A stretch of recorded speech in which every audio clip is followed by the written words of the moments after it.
Allahu Akbar Allah. Cornflake coklat tu. Cornflake coklat tu. Biskut favourite aku. Biskut favourite aku. Aku nak cornflake coklat. Sebelum solat raya, kita disunatkan untuk makan dulu. Tak biasa pula makan pada siang hari. Itulah, lambat sikit je dah kena solat atas jalan. Hey yo, selamat hari raya. Weh di, olive green, awam tu. Lilac purple pun awam. Hah, lilac awam? Dengar-dengar, lilac pun awam. Bukan burgundy. Tengok tu, warna burgundy. Warna awam. YB tu. Lek macam kau gelak kat YB.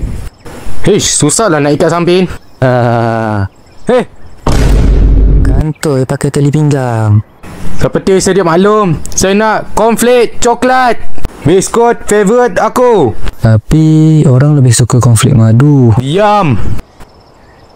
Aduh, rumah ni tak ada. Cila, banyak lagi rumah kita tak pergi ni. Wih, ada makcik bagi duit yo. Nah.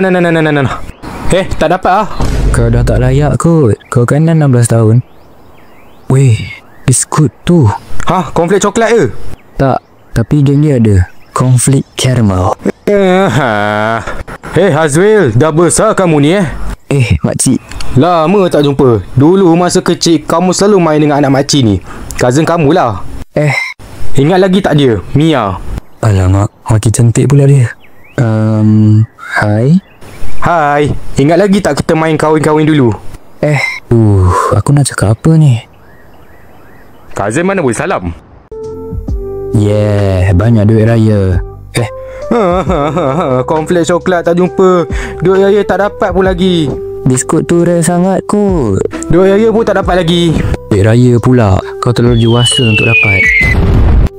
Dah lah tak dapat duit raya. Tak jumpa biskut cornflake coklat. Kena lempar macun pula. Raif, jumpa lagi. Makcik lagi. Kamu ke yang tengah cari cornflake coklat tu? Makcik dia nampak? Tak.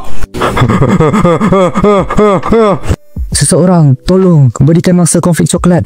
Ni rembat jiran sebelah punya.